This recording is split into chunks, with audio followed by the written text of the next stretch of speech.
नमस्ते दोस्तों, स्वागत है आपका अपने चैनल फिलो स्टडी पर। दोस्तों, इस वीडियो के माध्यम से हम सब लुसेंट को इतने बेहतरीन तरीक़ा से पढ़ेंगे कि शायद आप कभी ऐसा नहीं पढ़े हों। मैं गारंटी दे सकता हूं कि आप कभी ऐसा नहीं पढ़े होंगे। तो रिजल्ट सुनिश्चित करने का एक विकल्प जो माना जाता है लुसेंट, उसको हम लोग करेंगे। उस कड़ी में लुसेंट का हम लोग बायोलॉजी पढ़ेंगे।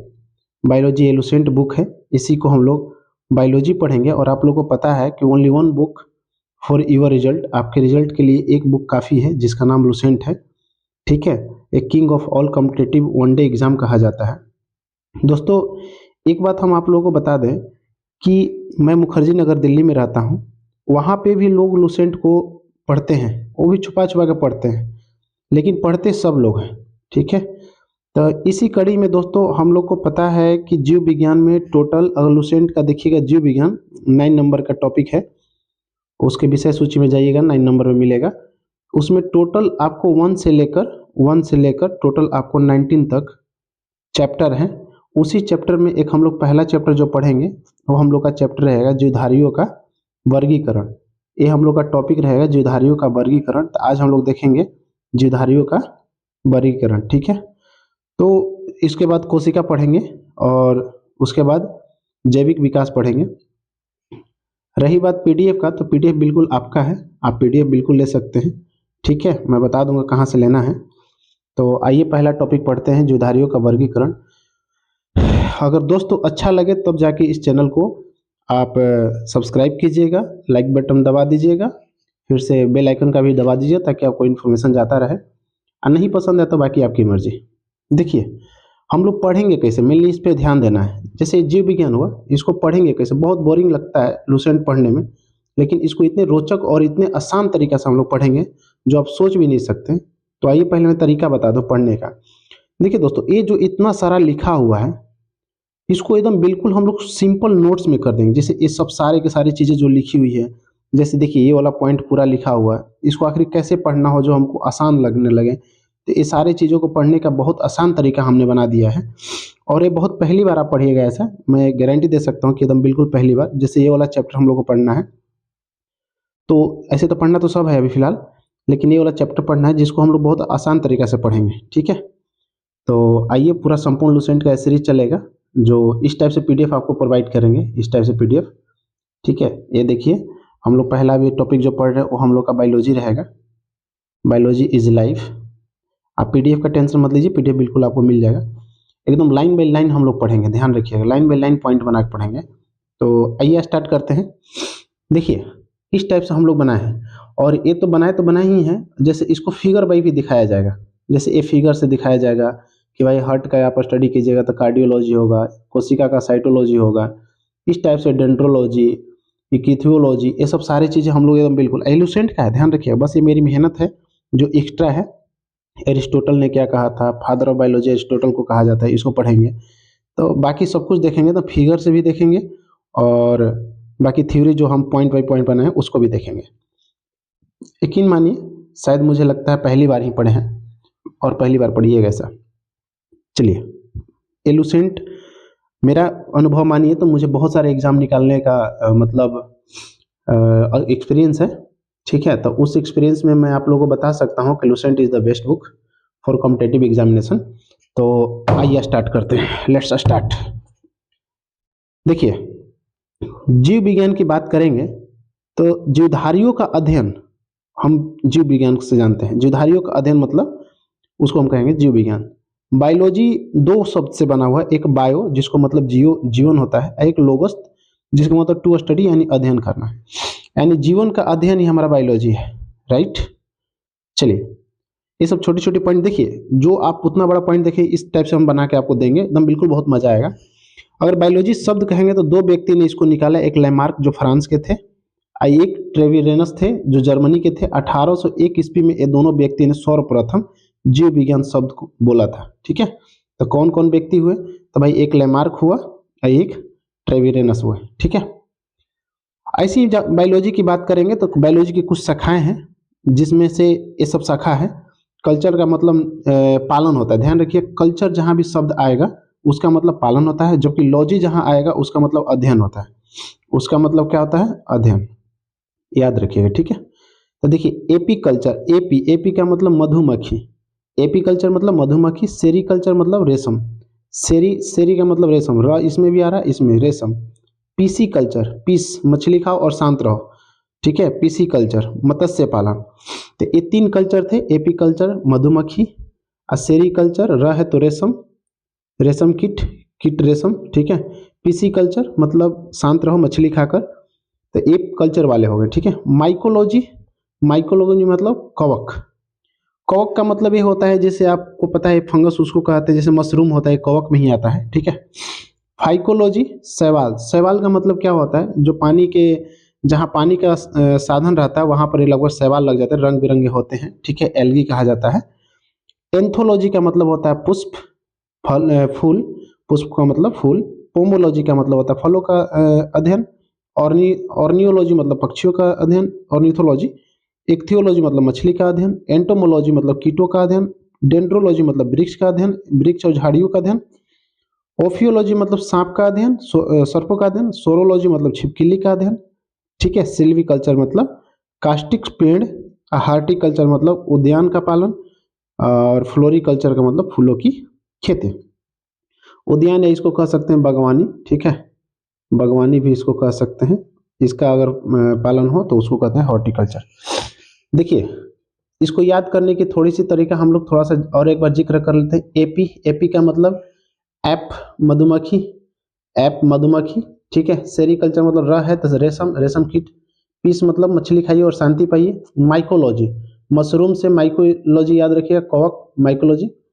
फाइकोलॉजी मतलब जैसे आप रंग बिरंग के एकदम देखते हैं, रंग बिरंग का फाइकोलॉजी शैवाल, ठीक है। फास, फास से याद रखिए, फास मतलब फाइकोलॉजी और शैवाल। एंथोलॉजी मतलब पुष्प, एंथोलॉजी मतलब पुष्प, ठीक है। पोमोलॉजी फलों, ऑर्नियोलॉजी पक्षी, इक्योथोलॉजी मछली, एंटोमोलॉजी कीट, डेंड्रोलॉजी वृक्ष और झाड़ियों का अध्ययन, और ओफियोलॉजी सर्पों का अध्ययन। सोरोलॉजी छिपकली का अध्ययन, जबकि सिल्वीकल्चर आपका कास्टिक पेड़। और हॉर्टिकल्चर, हर्ट कहाँ आपको लग जाएगा, जहाँ बागवानी और उद्यान हो, ठीक है। फ्लोरिकल्चर फूलों की खेती, याद रखिए खेती है फ्लोरिकल्चर, जबकि ये आपका फलों का क्या है, ये वाला फलों का अध्ययन है, जिसको पोमोलॉजी कहते हैं, ठीक है। पोमोलॉजी, प से फूल, प से मतलब फल, फलों, फलों का अध्ययन मतलब पोमोलॉजी, ठीक है। आइए नेक्स्ट देखते हैं। ये सब याद करने का चीज़ है, इसमें दूसरा कोई ऑप्शन नहीं है, ट्रिक बनाने की जरूरत नहीं है। कोशिश कीजिए कि आपको ऐसे ही याद हो जाए। मैं इतना शॉर्ट कर दिया हूँ ताकि आप इसको नोट्स बार बार पढ़िएगा तो यूँ याद हो जाएगा। और याद रखिएगा पॉइंट टू पॉइंट है एकदम बिल्कुल आपको लूसेंट। जैसे ब्रांच ऑफ साइंस देखिएगा, कार्डियोलॉजी एक आता है, बहुत बार क्वेश्चन पूछता है कार्डियोलॉजी। तो कार्डियोलॉजी होता है स्टडी ऑफ द हार्ट, ठीक है, ब्लड वेसल्स, इसको कार्डियोलॉजी कहते हैं। साइटोलॉजी आपको प्लांट एंड एनिमल यानी सेल का अध्ययन को हम साइटोलॉजी कहते हैं। कार्निकोलॉजी इसका मतलब ये सब देखिए। डेंड्रोलॉजी मतलब ट्री का अध्ययन। इंजोमोलॉजी मतलब इंजाइन का अध्ययन। इक्थियोलॉजी मतलब फिश यानी मछली का अध्ययन। इवोल्यूशन और लिमिनेशन, ये मतलब इस टाइप से आपको मैंने फिगर बना के दिखाया था कि इस टाइप से कोई डिपार्टमेंट का अध्ययन किया जाता है, ठीक है। तो आप इसको याद कर लीजिएगा। आइए देखते हैं, एक व्यक्ति थे अरिस्टोटल, इनका नाम है एरिस्टोटल। इनको कहा जाता है फादर ऑफ बायोलॉजी या फादर ऑफ जूलॉजी, ठीक है। जूलॉजी का पितामह और बायोलॉजी का पितामह इन्हीं को कहा जाता है। इनका नाम है एरिस्टोटल, इंग्लिश में लिखा आता है हिंदी में, जबकि इसका नाम होता है अरस्तु। ये आपको पता है सिकंदर के गुरु थे, अलेक्जेंडर सिकंदर का गुरु थे। आइए जीव विज्ञान का क्रमबद्ध ज्ञान, यानी क्रमबद्ध का मतलब बिल्कुल सीरीज से उसको ज्ञान की प्राप्ति हो जाए, उसको क्रमबद्ध ज्ञान कहते हैं। तो जीव विज्ञान का क्रमबद्ध तरीके से जो ज्ञान बताए थे, मतलब नॉलेज दिए थे, वो अरस्तु ने ही दिया था। जीव विज्ञान और जंतु विज्ञान का पितामह यानी जनक कहा जाता है एरिस्टोटल को, ठीक है। तो इस बात का याद रखिएगा, जंतु विज्ञान और जीव विज्ञान का फादर। इसी में कुछ प्रमुख नियम और हैं, जैसे प्रवर्तक है और उसका नियम है। जैसे आनुवंशिकता के सिद्धांत मेडल साहब ने दिया था, जबकि आपको बता दें उत्परिवर्तन यानी जीवों का अध्ययन मतलब नियम जो दिए थे D.H. मॉर्गन ने दिए थे। जैसे उत्परिवर्तन का बात करेंगे तो उत्परिवर्तन का हार्गो डी ब्रिज ने दिया था उत्परिवर्तन का सिद्धांत। उत्परिवर्तन का मतलब क्या होता है, तो जिसमें डीएनए का चेंजेबल हो, डीएनए चेंज हो, उसको हम उत्परिवर्तन कहते हैं। ठीक है, कोशिका का सिद्धांत या कोशिका का प्रवर्तक कौन रहे, तो स्वान और स्लाइडेन। स्वान और स्लाइडेन ये सब इंपॉर्टेंट है, क्वेश्चन पूछा हुआ एग्जाम में। जीव द्रव्य का प्रवर्तक कौन रहे, हर्टविग। ठीक है, हर्टविग रहे, जबकि अनुवांशिक गति का लेमार्क रहे।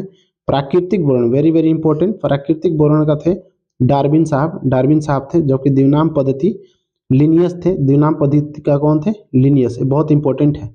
ठीक है, और डीएनए का वाटसन एंड क्रिक ने डीएनए का डबल हेलिक्स मॉडल दिया था। डबल हेलिक्स का मतलब इस टाइप से जो मॉडल होते हैं, एक हेलिक्स और एक दो हेलिक्स, तो डबल हेलिक्स का जो मॉडल दिए थे उन्होंने कौन दिया था, तो ये वाटसन थे और क्रिक थे। तो एक बार और देख लीजिए, अनुवांशिकता का सिद्धांत मेडल साहब ने दिया था, मेडल साहब। जबकि जीव का डी.एच. मॉर्गन, उत्परिवर्तन का हार्गो डी ब्रिज, कोशिका का स्वान और स्लाइडेन, जीव द्रव का हर्ट और बिग, जबकि वंशानुगति का लेमार्क ने दिया था। जो कि प्राकृतिक नेचुरल सिलेक्शन का डार्विन ने, द्विनाम पद्धति को लिनियस ने दिया था। जबकि डीएचए डीएनए का वाटसन क्रिक, डीएनए मतलब डीएनए बोलने का जो था, डीएनए का किसने दिया था, double helix, Watson and Crick. ये सब के सब क्वेश्चन पूछे हुए हैं। ठीक है, तो अरिस्टोटल पढ़ लिए, बाकी कुछ और प्रवर्तक पढ़ लिए, ये अरस्तु थे। ठीक है, इनको देख लीजिए। अब देखिए, फादर ऑफ जूलॉजी भी इन्हीं को कहा जाता है, मैंने ऊपर में जैसे मेंशन कर रखा था। अब फादर ऑफ वेरियस फील्ड, इसमें दिया हुआ बहुत सारे फील्ड का, जैसे फादर कौन कौन है, तो उसी में से देखिए एक है, कौन सा, फादर ऑफ बायोलॉजी, ये अरस्तु हैं। एनाटॉमी का भी फादर इस इन्हीं को कहते हैं, लिनियस। जो यहाँ पर हमने आपको बताया था जस्ट ये वाला पॉइंट, लिनियस साहब, ये वाला लिनियस, द्विनाम पद्धति, तो यही है लिनियस। ठीक है, फादर ऑफ बॉटनी देखेंगे हम लोग, ये है। ठीक है, तो आप इस सब टाइप का देख सकते हैं, फादर ऑफ ज्योमेट्री वो सब, तो ऐसे इस टाइप से आप समझ सकते हैं कि father of zoology, father of botany या फादर ऑफ बायोलॉजी।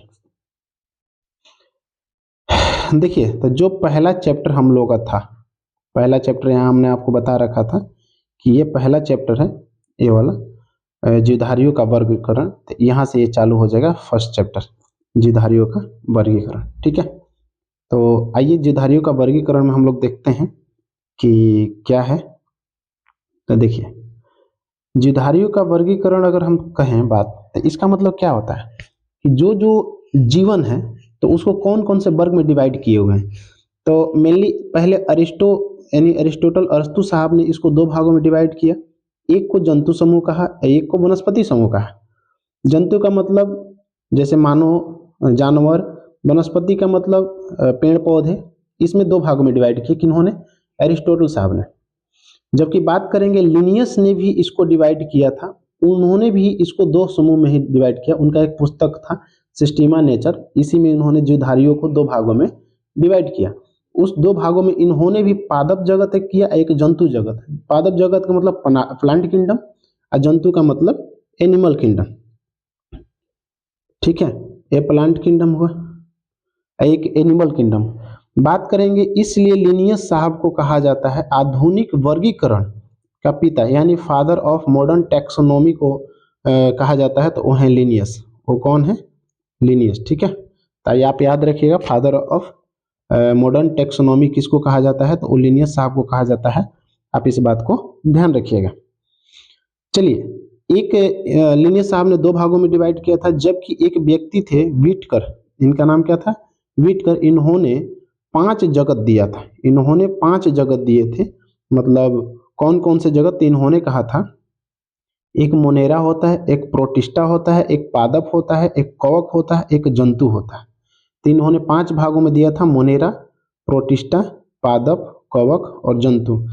ध्यान रखिएगा दोस्तों, कभी कभी ये पूछ देता कि निम्नलिखित में से 5 जगत में से कौन नहीं था, तो आप याद रखिएगा कि इसमें से कौन नहीं था। जैसे बैक्टीरिया था, प्लांट था, एनिमल था, प्रोटिस्टा था, मोनेरा था। ठीक है, बाकी कोई आए, जैसे मान लीजिए आपसे पूछ दे कि जैसे वायरस है, वायरस, तो वायरस नहीं है। ठीक है, यानी विषाणु नहीं है। चलिए, मोनेरा का देखते हैं। मोनेरा की बात करेंगे तो मोनेरा क्या होता है, प्रोकैरियोटिक जीव होता है। जैसे में जीवाणु, ये प्रोकैरियोटिक जीव है। साइनोबैक्टीरिया, आर्कीबैक्टीरिया और तंतुमय जीवाणु। ठीक है, इस सब के सब बैक्टीरिया हैं। ये सब अगर कोई ऑप्शन में आए और पूछे किस भाग के हैं, किस जगत के हैं, तो मोनेरा जगत के। तो मोनेरा जगत के कौन कौन हो गए? तो मोनेरा जगत का आपका साइनोबैक्टीरिया हो गया, आर्की बैक्टीरिया हो गया, तंतुमय बैक्टीरिया हो गया, और जीवाणु। जीवाणु जो आते हैं वो आते हैं मोनेरा जगत में। अब मोनेरा जगत कैसा होता है? तो प्रोकैरियोटिक होता है। ठीक है, आप बस इतना ध्यान रखिएगा। नेक्स्ट देखते हैं प्रोटिस्टा। प्रोटिस्टा में क्या क्या है? तो एक कोशिकीय होते। एक कोशिकीय का मतलब ऐसा जीव जिसमें एक कोशिका हो। कितना कोशिका हो? एक कोशिका हो। जैसे यूकैरियोटिक जीव यूग्लिना। यूग्लिना का मतलब क्या होता है? जिसमें पादप और जंतु दोनों मिक्स करके मिल बना हो, उसको यूग्लिना कहते हैं, जिसे प्रोटोजोआ। तो प्रोटोजोआ अगर पूछे आपसे क्वेश्चन यही पूछेगा, प्रोटोजोआ और यूग्लिना ये दोनों के दोनों किस जगत के हैं? तो आप याद रखिएगा वो जगत कौन सा है? प्रोटिस्टा। तो प्रोटिस्टा जगत के कौन कौन है? तो यूग्लिना और प्रोटोजोआ। ठीक है, तो प्रोटिस्टा कैसा होता है? तो एक कोशिकीय होता है। चलिए, फादर ऑफ टेक्सोनॉमी यही है, लिनियस साहब। ठीक है, ये है विटकर। ये है विटकर। देखिए, इन्होंने 5 जगत में दिया था। एनिमल, प्लांट मतलब पेड़ पौधा, एनिमल मतलब ये हो गया, फंगी मतलब जो मशरूम देखते हैं, कवक। अब प्रोटिस्टा मतलब मछली वछली जो आता है वो प्रोटिस्टा में आता है। अब प्रोकैरियोटिक का मतलब होता है बैक्टीरिया। आप इस पांचों को देख सकते हैं ढंग से। ठीक है, तो आप एकदम बिल्कुल टेंशन मत लीजिए, फिगर से भी हम समझेंगे कि क्या होता है। तो ये 5 जगत हैं। चलिए नेक्स्ट में देखते हैं पादप। पादप क्या होता है? तो ये रंगीन बहुकोशिकीय होते हैं, जैसे प्रकाश संश्लेषी भी करते हैं, जैसे शैवाल, मॉस। ठीक है, मॉस का मतलब होता है जिसमें पुष्प ना हो। ठीक है, जैसे अपुष्पीय, ये मॉस का उदाहरण में आ जाएगा। अपुष्पीय मतलब जिसमें पुष्प हो यानी फूल हो। पौधे इसी जगत के हैं। तो पादप में इसको हम इंग्लिश में कहते हैं प्लांट किंगडम, प्लांट। ठीक है, तो प्लांट में आपको जितने भी पुष्पीय अपुष्पीय सब इसी में आ जाएंगे, शैवाल भी इसी में आ जाएगा। ठीक है, तो याद रखिएगा रंगीन होते हैं, बहुकोशिकीय होते हैं, इसमें बहुत सारे कोशिकाएं पाए जाते हैं। इसी आगे की उसी बात देखेंगे तो कवक जो है यानी फंगस। फंगस यूकैरियोटिक होता है, परपोषित होता है। परपोषित का मतलब किसी और पर निर्भर होना। अवशोषण मतलब दूसरे से अवशोषण करके अपना खाना बनाता है, जबकि पोषण करता है। परजीवी होता है। मृत जीवी, मृत जीवी का मतलब मरे हुए जीव से अपना खाना भोजन प्राप्त करता है, उसको मृत जीवी कहते हैं। कोशिका भित्ति इसमें होता है। ये जो कोशिका भित्ति का मतलब क्या होता है? जैसे मान लीजिए कोशिका हुआ, तो इसके चारों तरफ ऐसे वाल लगा रहेगा, इसको कोशिका भित्ति कहते हैं। एक कोशिका भित्ति जो बना रहता है, ये वाला आप जो देख रहे हैं जो बना हुआ है, तो ये बना रहता है कवक में। याद रखिए किसमें? कवक में। काइटिन का बना रहता है। किसका? काइटिन का। काइटिन एक प्रकार का शर्करा है। शर्करा का मतलब कार्बोहाइड्रेट। ठीक है, तो इसी से बना रहता है आपको कोशिका भित्ति। किसमें? कवक में। ठीक है, चलिए नेक्स्ट देखते हैं जंतु। एनिमल देखते हैं, ये बहुकोशिकीय होते हैं यानी हम लोगों में बहुत सारे कोशिका होते हैं। जंतु समभोजी होते हैं यानी हम लोग एनिमल है। यूकैरियोटिक होता है। ठीक है, ये सब पॉइंट याद रखिए। मेटाजोआ भी कहा जाता है। मेटाजोआ किसका नाम है? तो भाई जंतु कोशिका, सॉरी जंतु जगत को मेटाजोआ भी कहते हैं। ठीक है, मेटाजोआ याद रखिएगा, मेटाजोआ। जैसे हाइड्रा, जेलीफिश, क्रीमी, सितारा, ये सब मछली का नाम है। ये सब मछलियां जो आती है सब जंतु कोशिका में आती है, मतलब जंतु जगत में आती है। सांप, उभयचर। उभयचर का मतलब जो पानी में भी रह सकते और धरती पे भी रह सकते हैं। पक्षी तथा स्तनधारी। स्तनधारी का मतलब जो दूध बच्चों को दूध पिला सके, इसी जगत के हैं। जैसे इंसान भी क्या है? मानव स्तनधारी है। तो याद रखिए जंतु जगत में ये सब सारे चीज आते हैं। बस जंतु जगत का एक ध्यान रखिएगा, एक और नाम से जाना था मेटोजोआ। एक बात और आपको बता दें, जब लुसेंट पढ़िएगा तो पॉइंट बाय पॉइंट ये सब मिलेगा। तो आप लुसेंट को सामने भी पढ़ सकते हैं, तो आपको पूरा का पूरा समझ में आएगा। नोट में करके एक पॉइंट लिख लीजिएगा कि वर्गीकरण का इकाई क्या होता है? तो जाति। जैसे में मान लीजिए आप सामान लेने जाते हैं तो वजन किलो में करवाते हैं, तो वैसे ही अगर वर्गीकरण कीजिएगा टैक्सोनॉमी, तो उसका इकाई अगर यूनिट कहिएगा तो वो होता है जाति। ठीक है, तो जीवों के नामकरण की सिद्धांत द्विनाम पद्धति यानी कैरोलस लिनियस ने दिया था, जिसमें जाति, वंश और वैज्ञानिक नाम है। जैसे इंसान, मानव का नाम की बात करेंगे तो मानव का नाम क्या है? Homo sapiens. होमो सैपियंस लीन। लीन का मतलब है वैज्ञानिक नाम, जैसे लिनियस साहब है, इनके नाम पर एलिन पड़ा है, लिनियस साहब। ठीक है, सैपियंस का मतलब जाति, ऐसा जाति जो होमो वंश का हो। ठीक है, होमो वंश का हो। तो ये सब याद रखिएगा। इसी टाइप से अगर बात करेंगे तो एक मेढक है, मेढक टर टर करता है तो इसीलिए राना टिग्रिना इसका साइंटिफिक नेम है। इसी में से बिल्ली, बिल्ली का साइंटिफिक नाम फेलिस डोमेस्टिका। फेलिस डोमेस्टिका कभी नहीं फेल होती है दूध पीने में, तो फेलिस डोमेस्टिका घर में रहती है इसलिए डोमेस्टिका। कुत्ता कैनिस फैमिलियर, ठीक है, कुत्ता को क्या कहते हैं, कैनिस फैमिलियर्स, फैमिली में रहता है, परिवार में रहता है तो उसको क्या कहते हैं, कैनिस फैमिलियर। गाय को कहते हैं बोस इंडिकस, मक्खी मस्का और डोमेस्टिका, मक्खी से म और एम, मस्का, ठीक है। आम मैग्नीफेरा इंडिका, मैंगो से मैंगो ऐसा दिख रहा होगा आपको। धान ऑर्जिया और सटीवा, ये साइंटिफिक नेम है। अगर आप एक बार याद करना चाहें तो आप बिल्कुल याद कर सकते हैं, और पूछता भी है क्वेश्चन, ठीक है। खास करके आम वाला देख लीजिएगा, धान वाला देख लीजिएगा, ये सब क्वेश्चन आपको पूछता है और पूछा हुआ भी है, ठीक है। ये 5 जगत वाला जो आपका था उसमें ये है, 5 जगत में आपको पता है, ठीक है। नेक्स्ट देखिएगा, अगर तो गेहूं का भी अगर कहा जाए तो गेहूं क्या है, ट्रिटिकम एस्टिवम, चाना का सीसर, सी से चाना, सीसर, ठीक है। सरसों ब्रेसिका कम्सिटी, ये सब याद कर लीजिएगा एक बार, ये सब तो लुसेंट में बिल्कुल फैक्ट के रूप में दिया हुआ है, तो मेरे हिसाब से इसको याद कर लेना चाहिए आपको। देखिए जैसे गाय का अगर हम बात करें तो साइंटिफिक नेम बोस इंडिकस हो गया, बुफलो का बुफलो बल्बियस, शेर का, लायन का पैंथेरा लियो हो गया, लोटस का, ये सब चीज़ें थोड़ा सा देख लीजिएगा तो आपको एक बार ध्यान में आ जाएगा, ठीक है। तो दोस्तों पहला चैप्टर तो हम लोग इंड कर दिए, ठीक है। जो नेक्स्ट चैप्टर आने वाला है आप लोग का सेल, कोशिका, जो कि बहुत ही इंपॉर्टेंट है, हर एग्जाम में बहुत ज़्यादा पूछता है क्वेश्चन, बहुत ही ज़्यादा क्वेश्चन पूछता है सेल से, और सेल हम लोग कंप्लीट करेंगे। तो हम लोग जो पहला टॉपिक था यानी पहला चैप्टर था हम लोगों का जीवधारियों का वर्गीकरण, जिसको हम लोग अंत कर दिए यानी पूरा का पूरा पढ़ लिए, और इसके बाद कौन सा बच जाएगा, सेल, कोशिका। तो आप लोगों को एक बात और बता दें, अब आप क्या काम कीजिए, लुसेंट बुक पढ़िए, ठीक है। आप प्लस में आप इस नोट्स को बार बार पढ़िए, नोट्स को बार बार पढ़िए।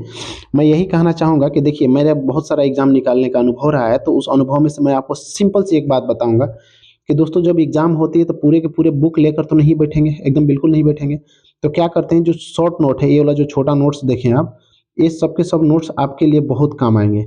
ये थोड़ा सा भी एकदम बिल्कुल साफ सुथरा किया गया है, जैसे जंतु है तो इसको डिवीजन करके लिखा गया है, इस टाइप से आपको ये नोट्स बना हुआ है। तो आप नोट्स से बिल्कुल पढ़ सकते हैं, और आप यकीन मानिए आपका एग्ज़ाम बिल्कुल अच्छा से तैयारी हो जाएगा, और बिल्कुल आप एग्ज़ाम निकालने लायक बन जाइएगा, ठीक है। तो आज यहीं तक, फिर नेक्स्ट सीरीज में मिलेंगे जो सेल है, तो सेल को बहुत अच्छे से पढ़ेंगे, और सेल आप जब देखिएगा तो कहिएगा कि वाह सर क्या सेल का बना है। देखिए जैसे मैं बताता हूँ, ये सेल है, मैं सेल को बिल्कुल स्ट्रक्चर करके बढ़िया से बना दिया हूँ, और इसमें आप शायद सोच भी नहीं सकते इतना मेहनत किया गया है, ताकि आप बिल्कुल अच्छे से पढ़ें। लुसेंट जो बोरिंग लगता है ना, तो ये बोरिंग पूरा ख़त्म हो जाएगा, और आप बस इसको देखते रहिए, अपना नोट्स पढ़ते रहिए, बुक को पढ़ते रहिए, अपना तैयारी को और आगे बढ़ाते रहिए। देखिए ये सब लुसेंट में नहीं है, बट लुसेंट को मैं बहुत आसान बनाने के लिए एक मतलब तरीका से करने के लिए मैंने इतना मेहनत किया है। बहुत लोगों का शिकायत रहता है कि लुसेंट समझ में नहीं आता है, 10 बार पढ़ना पड़ता है, 20 बार पढ़ना पड़ता है। यकीन मानिए आप 1 टाइम पढ़िए और लास्ट टाइम पढ़िए, और आपको बहुत मज़ा आएगा, ठीक है। धन्यवाद, जय हिंद, जय भारत। आप स्वस्थ रहें और अपना ख्याल रखें।